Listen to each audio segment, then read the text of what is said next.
안녕, 피타고라스 선생이야. 오늘도 돈의 흐름을 읽는 공식 하나 알려줄게. 오늘은 좀 심각한 이야기야. 그냥 넘어가면 나중에 진짜 후회할 수 있어. 호르무즈 해협이 봉쇄됐어. 국제유가가 하루 만에 9% 폭등해서 배럴당 105달러를 찍었어. 9%가 별거 아닌 것 같지? 전 세계 에너지 시장에서 하루 만에 9%는 거의 재앙 수준이야.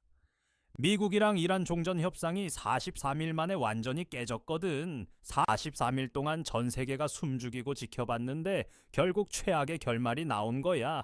트럼프가 즉각 호르무즈 봉쇄를 선언했고 지금 전 세계 시장이 패닉 상태야. 뉴욕, 런던, 도쿄, 서울 할 것 없이 전부 빨간불이 켜진 거야. 이런 흐름 우리 교실에서는 실시간으로 잡아내고 있거든. 봉쇄 선언이 터지기 전부터 징조가 있었는데 그걸 미리 공유했어. 자세한 건 나중에 알려줄게. 오늘은 이 유가 폭등이 우리 주머니에 어떤 영향을 주는지 전부 알려줄게.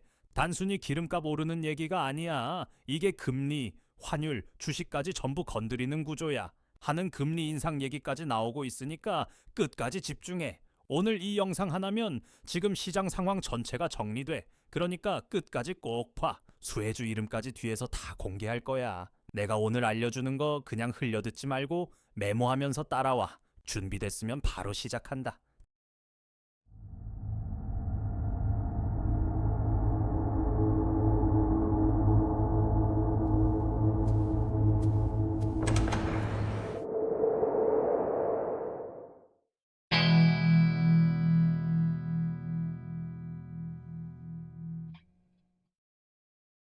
자, 1교시 시작할게. 호르무즈 해협 봉쇄가 왜 이렇게 심각한 건지 지금부터 알려줄 테니까 잘 따라와. 뉴스에서 이름만 들어봤지 왜 중요한지 모르는 사람들 많잖아. 오늘 완전히 정리해 줄게. 호르무즈 해협이 뭐냐면 전 세계 원유의 20%가 지나가는 바닷길이야. 비유하자면 지구에서 석유가 다니는 가장 중요한 고속도로인 셈인데 그 고속도로에 통제소가 생긴 거야. 여기가 막히면 하루에 1700만 배럴이 움직이지 못하게 되는 거거든. 1700만 배럴이 얼마나 큰 양이냐면 미국 전체가 하루에 쓰는 석유보다도 많아. 특히 아시아 국가들이 타격이 엄청나. 한국, 일본, 중국이 수입하는 원유의 70%가 이 길을 통해서 와. 우리나라는 원유를 거의 100% 수입하잖아. 이 바닷길이 막히면 직격탄을 맞는 게 바로 우리야. 이번 위기가 갑자기 튀어나온 게 아니야. 이미 2월부터 조짐이 있었어. 이미 2월에 이란 전쟁이 터지면서 하루 1000만 배를 공급 차질이 나고 있었어. 전 세계가 그 충격을 아직 다 소화하지도 못한 상태였거든. 그 위에 봉쇄까지 겹치면 170만 배럴이 추가로 막히는 거야. 이걸 합산하면 전 세계 공급의 7%가 한 번에 날아가는 거야. 이게 왜 공포인지 이제 감이 오지? 그리고 이 타이밍이 하필 여름 성수기 시즌 직전이라 더 최악이야. 수요는 느는데 공급이 막히는 거거든. 불과 10일 전만 해도 유가가 95달러 근처에서 안정됐었거든. 2주 휴전 발표 때문에 시장이 좀 쉬었는데 협상 결렬되자마자 하루 만에 9% 폭등한 거야. 10일 만에 판이 완전히 뒤집힌 거야.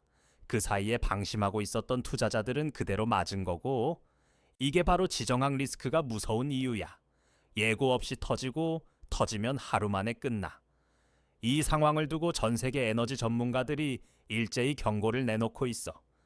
전문가들 반응도 심각해. 에너지 분석가 조르헤러는 유가가 배럴당 110달러까지 간다고 봐. 110달러면 지금보다 5%더 오르는 거야.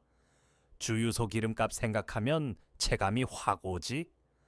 밥 맥널리는 이란 동맹이 에너지 인프라를 공격하면 공급 쇼크가 더 가속된다고 경고했어. 즉, 지금은 시작일 수도 있다는 거야. 상황이 더 나빠질 가능성이 여전히 열려 있어. 근데 여기서 중요한 게 있어. 이 유가 폭등 흐름에서 오히려 돈을 버는 종목들이 있거든. 위기가 터질 때마다 누군가는 잃고 누군가는 버는 법이야. 그 차이는 준비가 됐냐 안 됐냐야. 그건 3교시에서 전부 공개할 테니까 일단 잘 따라와. 자, 2교시 들어간다. 유가가 오르면 왜 금리 인상 얘기가 나오는 건지 핵심을 뜯어보자. 이 연결고리를 모르면 나중에 금통위 뉴스 나왔을 때 왜 주식이 빠지는지 이해를 못해. 유가가 배럴당 10달러 오르면 우리나라 소비자 물가가 0.3에서 0.5%포인트 올라.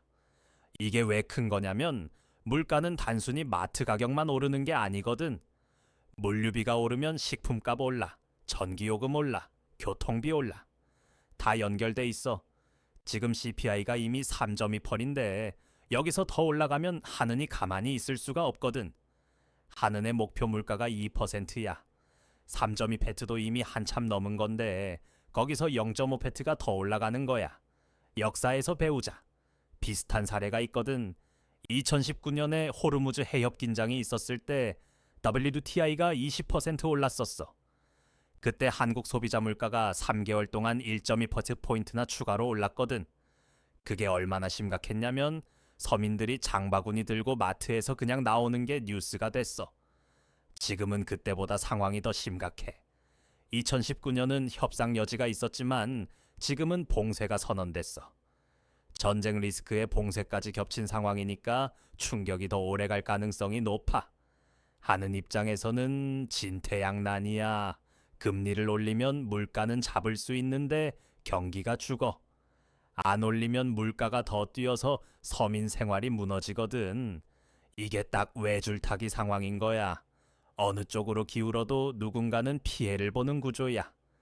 지금 하는 기준금리가 3.5%인데 시장에서는 7월 인상 가능성을 조심스럽게 보고 있어. 7월 금통위가 핵심 변수야. 여기서 금리 결정이 나오면 시장이 또 한 번 출렁일 거야. 더 무서운 건 외국인 자금 이탈이야. 3월에 외국인이 국내 채권을 10조 2천억 원어치나 팔았어. 이게 사상 최대 감소폭이거든. 왜 외국인이 빠지냐? 한국 금리가 불확실하고 원화 가치도 흔들리니까 그냥 안전한 달러 자산으로 가는 거야. 외국인이 한국 시장에서 돈을 빼고 있다는 신호야. 이게 지속되면 코스피 전체가 눌리게 돼. 이제 전체 흐름을 한 번에 정리해 줄게. 유가 폭등이 물가를 밀어올리고 물가가 금리 인상을 압박해. 금리가 올라가면 가계대출 부담, 기업 자금 비용, 부동산까지 전부 연쇄 타격을 받는 구조야. 이걸 도미노라고 보면 돼. 첫 번째 블록이 이미 쓰러졌어. 두 번째, 세 번째가 넘어가는 건 시간 문제야. 이 연결고리를 이해하면 어떤 뉴스가 나왔을 때 어디를 봐야 하는지 바로 알게 돼. 여기에 환율까지 겹쳐. 원달러 환율이 1480원인데 유가 연동으로 5%더 오를 수 있어. 환율이 오르면 뭐가 문제냐? 우리는 석유를 달러 주고 사잖아. 달러가 비싸지면 원유 구매 비용이 이중으로 늘어나는 거야. 한국은 원유를 거의 전량 수입하잖아. 유가의 환율까지 올라가면 수입 물가가 이중으로 뛰는 거야. 그러면 정유사도 힘들고 항공사도 힘들고 운송업체도 다 힘들어져. 산업 전반에 비용 충격이 오는 거야. 그러면 공급이 늘어나서 해결될 수 있느냐? 솔직히 쉽지 않아. 오페크 플러스 증산도 불확실하고 미국 셰일 증산도 속도가 느려. 비축유 방출이라는 카드도 있긴 한데 이건 일시적인 진통제일 뿐이야. 구조적인 해결책이 아니야. 이란 동맹이 보복하면 110달러도 뚫릴 수 있어. 결국 이 사태가 외교적으로 해결되지 않으면 공급 측 대응만으로는 유가를 못 잡아. 자, 마지막 교시야. 아까 말한 그 수혜주들 지금 전부 공개할게. 위기 속에서 살아남는 것도 중요하지만 이 흐름을 기회로 만드는 사람도 분명히 있어. 오늘 내가 알려주는 거 잘 새겨둬. 이게 실전이야. 첫 번째, 직접 수혜주는 정유주야. 정유주가 왜 수혜냐? 유가가 오를 때 원유를 먼저 사두고 나중에 정제해서 파니까 그 차이가 이익이 되거든. S오일 주가가 85,000원인데 유가 오를 때마다 정제 마진이 좋아져. PER가 7.5배야. 이게 얼마나 낮은 건지 알아. 코스피 평균이 12배인데 절반 수준이야. SK이노베이션도 4월 들어서 12%나 올랐어. 유가 직접 연동 종목이라 지금 거래량이 폭발하고 있거든. 거래량이 45%나 늘었다는 건 시장이 이미 움직이고 있다는 뜻이야. 선수들이 들어가고 있는 거야. 두 번째, 간접 수혜주도 있어. 유가가 오르면 사람들이 대체 에너지로 눈을 돌리거든. 그 흐름을 타는 종목들이야. 한국가스공사는 육아 대체 에너지로 LNG 수요가 늘면 수혜를 받아. PER가 6.8배야. 이것도 엄청 저평가 구간이야. 지금 시장이 아직 덜 반응한 거야. 두산에너빌리티는 원전이랑 LNG 플랜트 쪽인데 거래량이 전월 대비 50%나 늘었어. 거래량이 50% 늘었다는 건 누군가 이미 크게 사들이고 있다는 거야. 시장이 벌써 반응하고 있는 거야. 반대로 조심해야 할 종목도 알려줄게. 이게 더 중요할 수도 있어. 잃지 않는 게 먼저야. 버는 건 그 다음이거든. KB금융은 금리 인상되면 대출 부담이 늘고 부동산 PF 리스크가 커져. 외국인이 500억 원어치를 순매도하고 있어. 큰 손들이 빠지고 있다는 신호야. 현대건설도 마찬가지야. 건설사는 금리 올라가면 자금 조달 비용이 뛰어서 직격탄을 맞거든. 거래량도 15% 줄었어. 시장이 이미 이 종목을 외면하고 있는 거야. 그 흐름을 거스르면 안 돼. 3교시 핵심을 딱 세 줄로 정리해 줄게. 정유주와 에너지 대체 체인은 지금 기회일 수 있어. 반면에 금리 인상에 취약한 금융주, 건설주는 당분간 조심해야 해.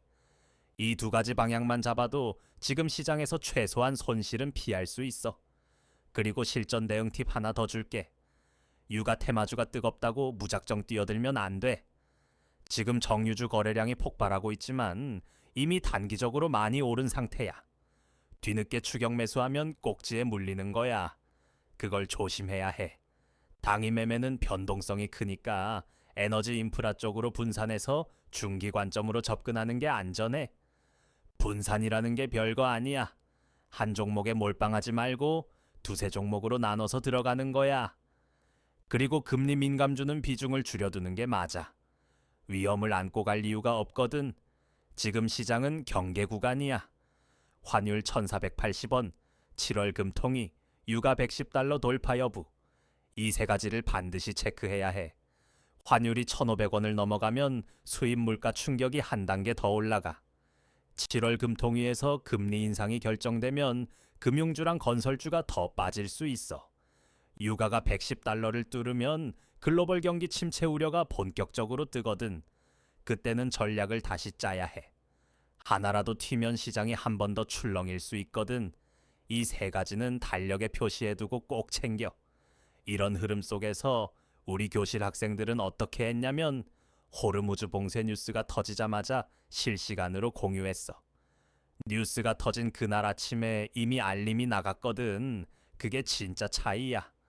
정유주 진입 시점을 같이 잡았고 금리 민감주는 사전에 경고해서 피해를 줄였거든. 결국 정보가 빠른 사람이 이기는 게 시장이야. 같은 종목도 타이밍이 전부거든. 시장은 하루 만에 완전히 뒤집혀.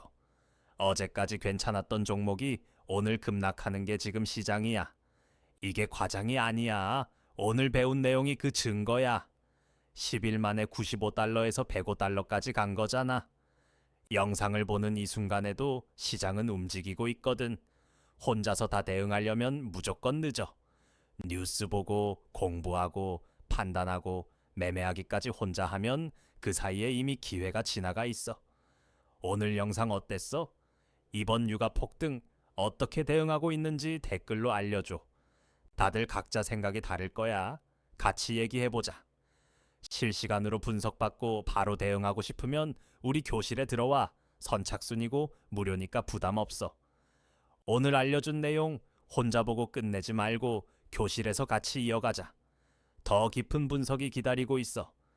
들어오는 방법은 채널에서 확인하면 돼. 잘 보고 들어와. 안녕하세요. 선생님 제자 김한나예요. 지금부터 교실 입장하는 방법을 차근차근 알려드릴게요. 자, 고정 댓글을 보시면 이 링크를 눌러주세요. 그 다음 입장하기 버튼을 눌러주세요. 그럼 교실 입장 전에 간단하게 선생님이 질문을 하실 거예요. 이렇게 밑에 입력창이 있으니 차근차근 대답해 주시면 돼요. 이제 마지막 질문까지 끝났다면 여기 체크 버튼 눌러주시고 제출을 누르시게 되면 신청이 완료됐네요. 간단하고 쉽죠? 교실이 정원이 정해져 있어서 신청하신 순서대로 입장을 도와드리는 연락을 순차적으로 드리고 있으니 연락 놓치지 마세요. 감사합니다.